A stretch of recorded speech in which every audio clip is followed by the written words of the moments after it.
Assalamualaikum warahmatullahi wabarakatuh. Selamat pagi Ibu beserta teman-teman. Pada kesempatan ini kami akan mempresentasikan tugas besar CPKB yang berfokus pada penerimaan cara pembuatan kosmetik yang baik dalam industri kosmetik. Di mana pada presentasi ini bertujuan untuk memberikan pemahaman menyeluruh mengenai standar, prosedur, serta penerapan CPKB untuk menjamin mutu, keamanan, dan konsistensi produk. Sebelumnya, izin memperkenalkan diri, kami dari kelompok 2. Perkenalkan, nama saya Rosanti Malisa Manalu dengan NIM 124500030. Perkenalkan, nama saya Indra Dwi Febrianti dengan NIM 124500033. Perkenalkan, nama saya Frisla Simanjuntak dengan NIM 124500031. Perkenalkan, nama saya Suci Syanturi dengan NIM 124500082. Perkenalkan, nama saya Dwi Aprilianingsi dengan NIM 124500023. Perkenalkan, saya Ica Sabrina Putri dengan NIM 124500094. Perkenalkan, nama saya Kesia Peruna dengan NIM 124500021. Baiklah, untuk form analisa bahan baku akan dijelaskan oleh Frisli. Yang pertama ada form analisa bahan baku. Tujuan dari form analisa bahan baku itu sendiri adalah memastikan kualitas bahan baku, menjamin keamanan produk akhir, menjadi bukti pemenuhan regulasi, menentukan keputusan accept, reject, atau retest, menjaga konsistensi mutu antar batch, traceability, mempermudah komunikasi antar divisi. Kemudian parameter yang digunakan pada form analisa bahan baku yaitu ada nama bahan, nomor batch, parameter yang diuji, metode atau acuan uji, hasil pengujian, spesifikasi atau batas syarat, kesimpulan, analis, tanggal uji, diuji oleh, dan analis diterima atau ditolak, dan keterangannya. Nama bahan itu terdiri dari ekstrak bunga sedap malam, SLS, batch Hoka Middle, NaCl, pewangi sedap malam, pewarna larut air, pengawet, air deminerasi. Sedangkan parameter yang diuji itu tergantung dari nama bahan yang digunakan, metodenya tergantung dari parameter yang diuji, hasil pengujian dilihat dari parameter yang diuji dan hasilnya, spesifikasi dan atau batas syarat dilihat dari hasil pengujian, kesimpulannya itu memenuhi semua, analis dilakukan oleh Putri, tanggal uji dilakukan dari tanggal 11 November 2025 dan disetujui oleh Vina. Semua parameter yang digunakan atau bahan yang digunakan itu diterima. Keterangannya baik. Terima kasih.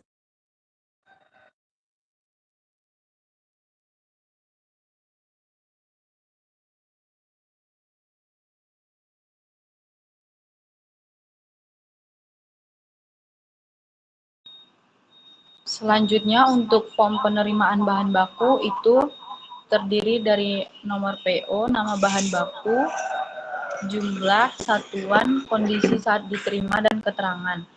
Di mana pada parameter ini itu nama bahan bakunya ada ekstrak bunga sedap malam, kemudian sodium lauryl ether sulfat, kokamodium propil betanin, gliserin, pewangi bunga sedap malam, air demineralasi, pengawet, kemudian itu ada jumlahnya ada yang 5 mili, kemudian SLS-nya 10 mili liter, kemudian gliserin 5 liter, pewangi bunga sedap malam 0,5 liter, air demineralasi 50 liter, dan pengawetnya 0,2 liter.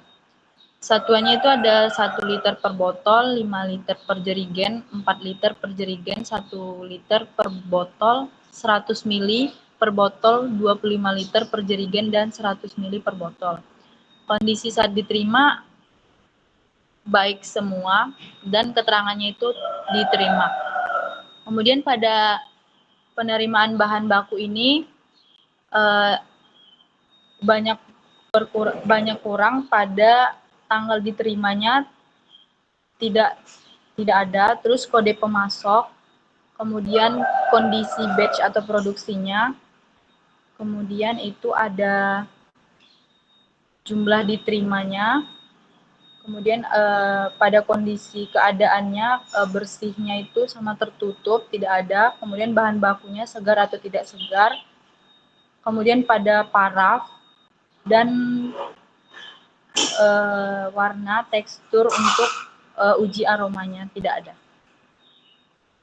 Kemudian ada form penyimpanan bahan baku. Pada form penyimpanan bahan baku ini bertujuan untuk memastikan bahan baku disimpan dengan benar agar mutu tetap terjaga, mencegah kontaminasi atau kerusakan, serta memastikan penataan dan pencatatan sesuai standar CPKB. Di mana pada penyimpanan bahan baku ini ada parameternya, tanggal penyimpanan, nama bahan baku, kode bahan, nomor batch, supplier, jumlah diterima, satuan, kondisi saat diterima, suhu gudang, lokasi penyimpanan, tanggal kadaluarsa, keterangan diterima dan tidak diterima. Pada parameter ini tidak ada nomornya, tanggal diterima, kemudian kode pemasoknya, kemudian kondisi awalnya bagaimana, tanggal kadaluarsa, lokasi penyimpanan, kelembapan, kondisi saat ini, kemudian sama petugas penyimpanannya tidak ada serta keterangannya tidak ada.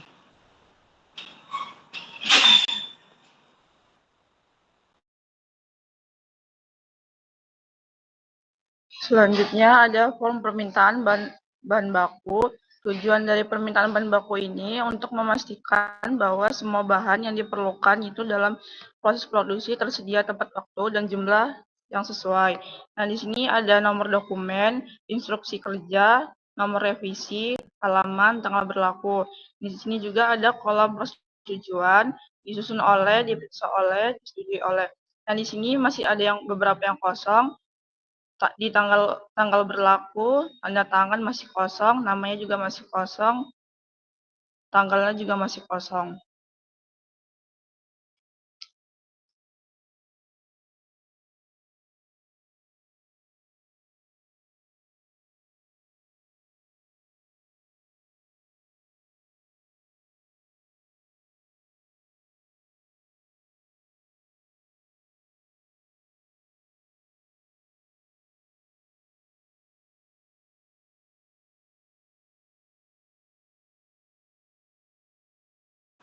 Baik, selanjutnya yaitu tanda terima bahan.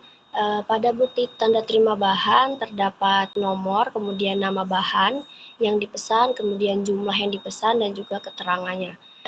Pada bagian bukti tanda terima bahan, di bawahnya itu ada tanggal, di mana tanggal tersebut adalah tanggal di mana pengirim yang mencatat tanggal pengiriman. Kemudian pada bagian bawah juga itu ada pengirim, tempat tanda tangan pengirim dan juga penerima. Pada bagian pengirim, nama dan tanggal itu diisi dan ditandatangani oleh pengirim saat tanggal dikirim juga. Kemudian pada penerima, nama dan tanggal ditulis saat penerima sudah menerima bahan dan juga barang.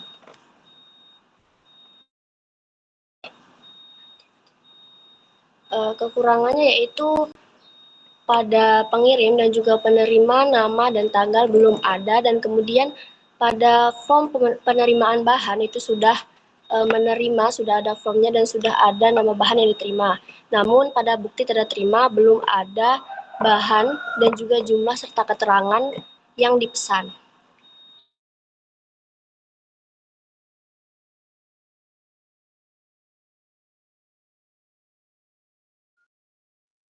Selanjutnya ada form kalibrasi alat. Tujuan ini untuk memastikan setiap alat kerja tetap akurat, terkontrol, dan sesuai standar agar proses produksi dan pengujian mutu berjalan tetap konsisten. Di sini ada nama alat, model, nomor seri, lokasi, interval, tentang ukur dan toleransi, PIC, dan tanggal kalibrasi, serta tanggal kalibrasi berikutnya, dan keterangan. Di sini nama alatnya ada timbangan digital, pH meter, termometer digital, gelas ukur 100 ml, stopwatch, dan viskometer.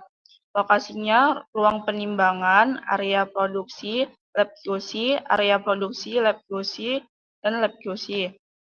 Intervalnya itu 1 tahun.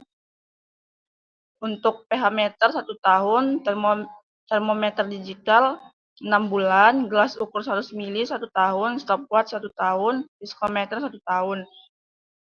PIC-nya QC, produksi, QC, produksi, QC, QC. Untuk keterangannya timbangan digital digunakan untuk penimbangan bahan aktif dan bahan kecil.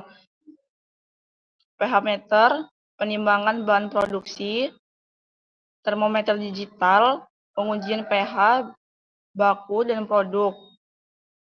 Gelas ukur 100 ml, monitoring suhu proses, stopwatch, pengujian waktu reaksi dan pelarutan. Viskometernya itu untuk pengujian viskositas produknya.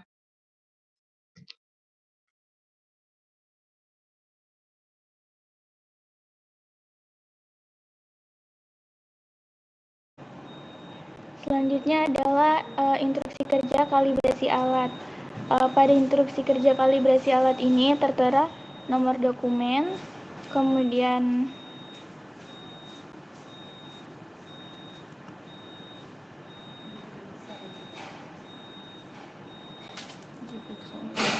ada yang memeriksa, ada yang menyetujui, kemudian ada tanggal efektifnya, kemudian juga tertera halamannya, namun belum diisi.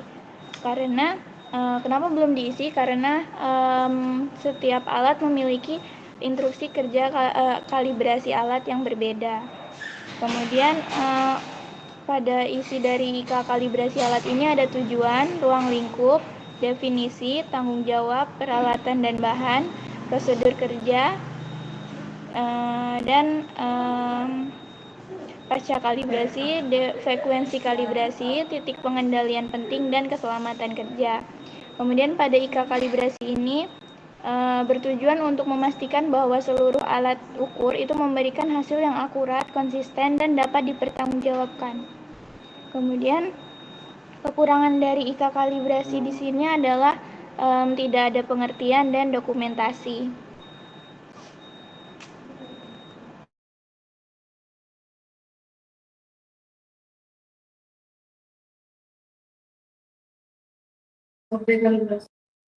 Nah, kemudian ada SOP kalibrasi alat.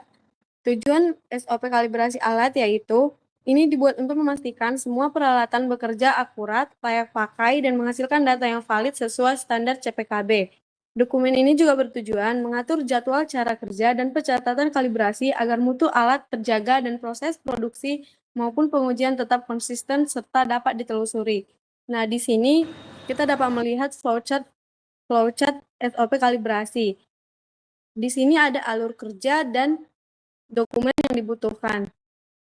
Di dokumen CPKB kali ini masih banyak kekurangan seperti belum ada identitas dokumen seperti nomor SOP, revisi, dan tanggal berlaku. Dan tidak tercantum tujuan, ruang lingkup, dan definisi istilah. Dan ketiga, prosedur hanya berupa flowchart tanpa penjelasan langkah kerja. Dan keempat, tidak ada daftar alat yang harus dikalibrasi dan kriteria lulus atau tidak lulusnya. Dan keempat, ada form pendukung seperti form hasil kalibrasi, form tidak kesesuaian, dan belum dilampirkan. Dan kelima, tidak ada bagian pengendalian dokumen dan persetujuan.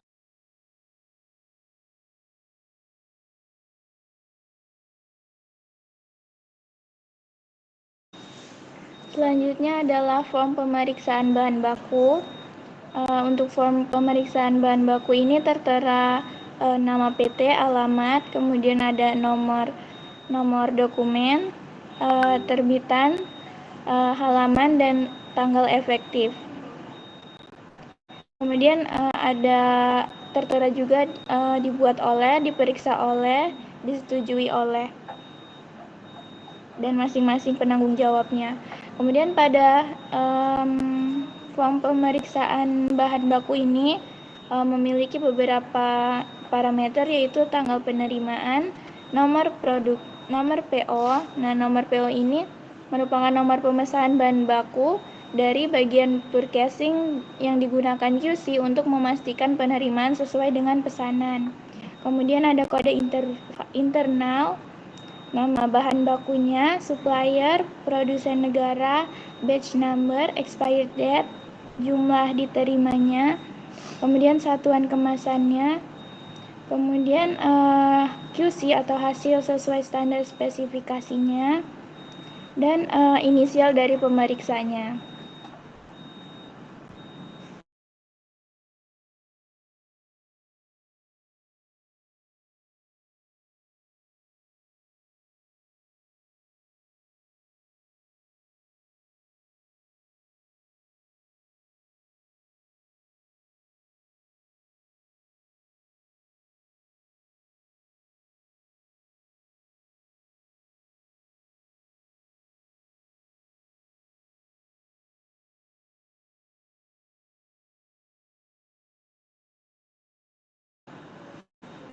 Lalu ada IK pencampuran, yaitu instruksi kerja pencampuran sabun cair. Ada nomor dokumen, tanggal efektif, disusun oleh, diperiksa oleh, disetujui oleh. Lalu ada halaman dan tanggal revisinya. Lalu ada satu alat dan bahan. Alatnya itu ada timbangan digital, gelas ukur, termometer, tangki pencampuran, mixer pengaduk, spatula stainless. Lalu bahannya ada Focamid DEA, NaCl, gliserin, air demineralisasi, sodium lauryl sulfat, fragrance oil, dan pewarna dan pengawet sesuai formula. Lalu ada langkah kerja, keterangan atau tujuan.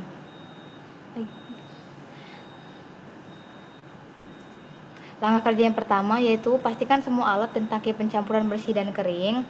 Lalu timbang dan siapkan semua bahan sesuai formulasi. Lalu masukkan 8.000 kg air demineralisasi ke tangki sambil mengaduk pelan dengan RPM 50. Tambahkan SLS secara perlahan sedikit demi sedikit sambil terus diaduk. Lalu tambahkan CAPB dan gliserin, Focamid DEA, dan tambahan lain sesuai formula. Ambil sampel, diukur pH awal, tambahkan asam sitrat sedikit demi sedikit, tambahkan pewangi dan pewarna, lalu tambahkan pengawet, ditambahkan larutan NaCl 20% sedikit demi sedikit, ditambahkan sisa air hingga total volume mencapai 1000 kg. Lalu ambil sampel akhir dengan QC, dan terakhir transfer produk yang lulus QC ke tangki penyimpanan atau pengisian.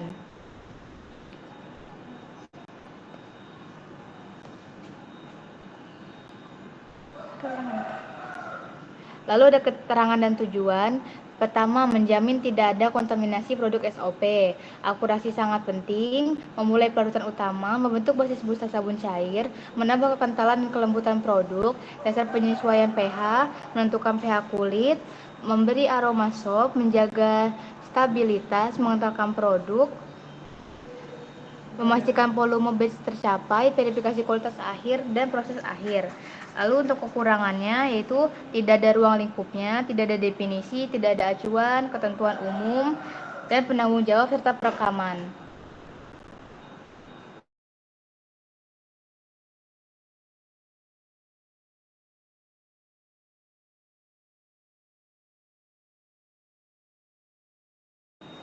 Selanjutnya untuk instruksi kerja pengambilan sampel, di sini terdapat nomor dokumen, kemudian halaman, tanggal efektif, serta disusun oleh, diperiksa oleh, disetujui oleh. Kemudian ada tanggalnya masing-masing. Dokumen ini disusun oleh quality control, kemudian diperiksa oleh penanggung jawab teknis dan disetujui oleh direktur. Kemudian ada dokumen copy controller. Kemudian di sini tertera bahan baku, pengambilan contoh diprioritaskan, jumlah contoh yang diambil, wadah yang diperlukan, sendok atau alat petugas pengambil contoh, pengambilan contoh yang dilakukan di area karantina bahan baku, cara melakukan pengambilannya, kemudian melengkapi form catatan pemeriksaan bahan baku. Ini termasuk prosedurnya. Nah, tujuan dari IK pengambilan sampel adalah memastikan bahwa sampel yang diambil mewakili kualitas bahan secara keseluruhan. Nah, pada dokumen ini isinya tidak lengkap, belum dikelompokkan, kemudian seharusnya ada tujuan, ruang lingkup, definisi, tanggung jawab, peralatan dan bahan, dan pada dokumen ini malah langsung prosedur kerja.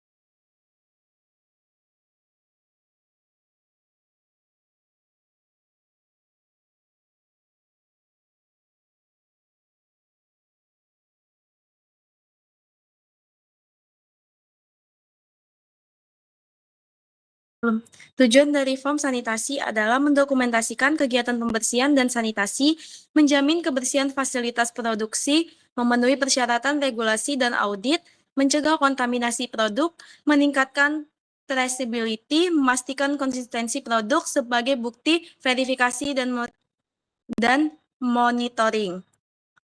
Parameter yang digunakan pada form sanitasi yaitu ada pada area yang dibersihkan, frekuensi pembersihan, metode pembersihan, status, catatan. Kekurangan dari form sanitasi yaitu adalah tidak ada nomor dokumen, tidak ada tanda tangan, tidak ada waktu pelaksanaan, tidak ada kolom verifikasi hanya beberapa, tidak ada standar bahan dan konsentrasi pembersihan, tidak ada kriteria pembersihan, apakah bersih atau tidak, karena pada bagian catatan belum diisi semuanya, tidak ada penjelasan area spesifik, tidak ada nomor batch, tidak ada catatan ketidaksesuaian, dan tidak ada instruksi pengisian. Pada SOP, tujuan dari SOP sanitasi adalah menstabilkan proses pembersihan dan sanitasi, mencegah kontaminasi produk, menjamin keamanan dan mutu produk, memenuhi persyaratan regulasi, memastikan ketelusuran kegiatan sanitasi, mengatur frekuensi sanitasi.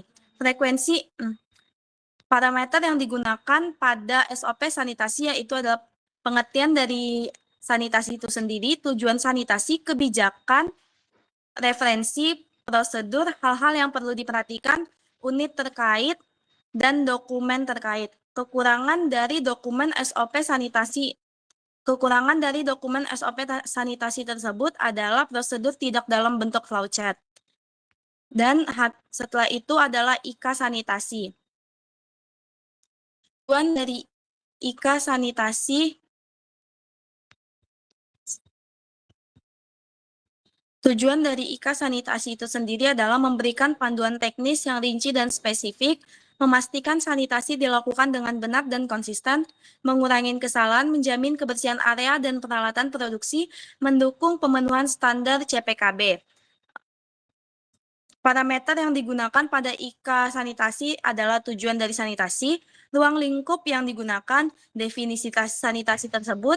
Di sini menggunakan dua definisi sanitasi. Yang pertama sanitasi dan pembersihan atau cleaning.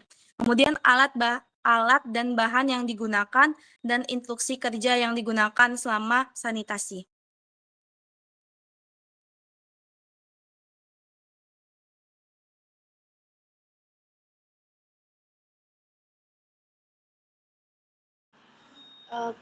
Pada pengemasan terdapat instruksi kerja, di mana alurnya adalah yang pertama menyiapkan area dan peralatan pengemasan, kemudian dilanjut menyiapkan bahan kemasan, dan selanjutnya. Kemudian setelah alur ada aktivitas yang dilakukan oleh karyawan dan juga mendapatkan hasilnya.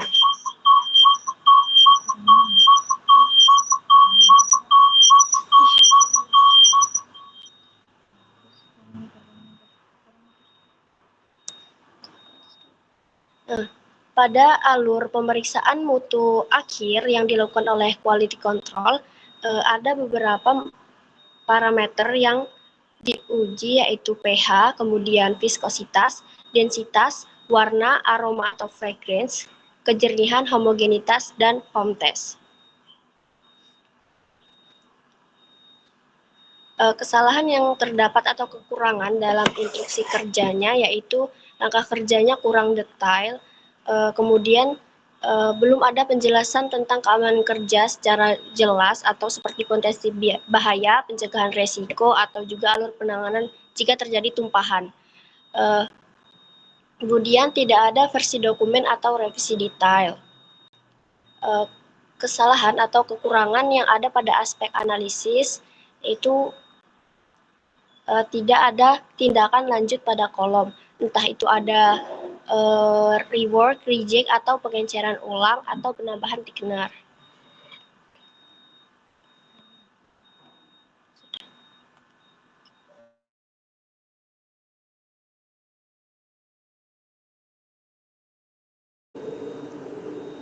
Lalu ada pengujian mutu akhir.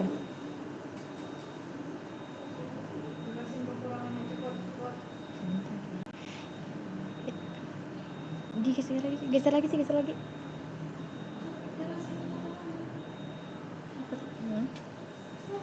Ya, ada catatan pengelolaan ini tuh kekurangannya. Tar dulu nih.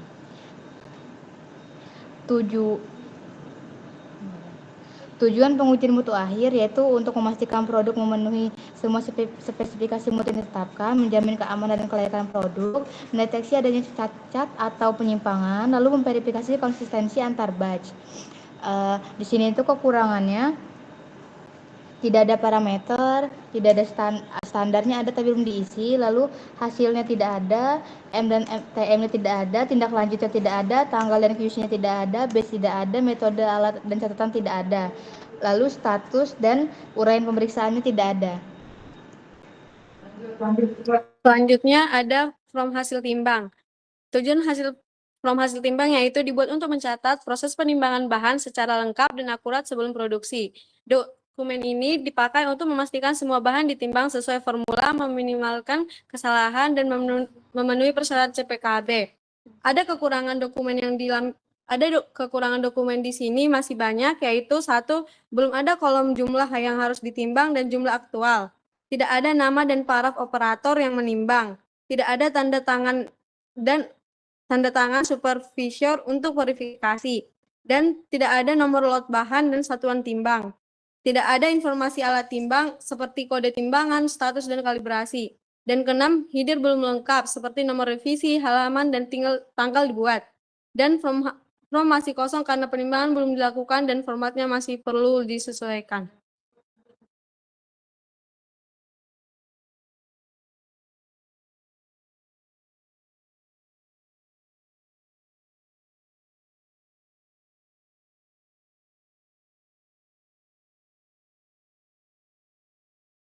Dan di sini ada SOP pengemasan. Kekurangan SOP pengemasan yaitu dokumen masih kurang karena header belum lengkap seperti nomor revisi, tanggal revisi, dan halaman.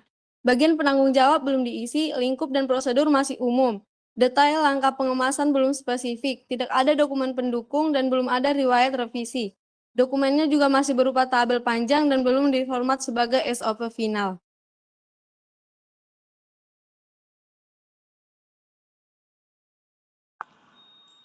Baik, sekian presentasi dari kelompok 2. Maaf jika ada salah kata dan masih banyak kekurangan. Saya akhiri. Wassalamualaikum warahmatullahi wabarakatuh. Terima kasih semua.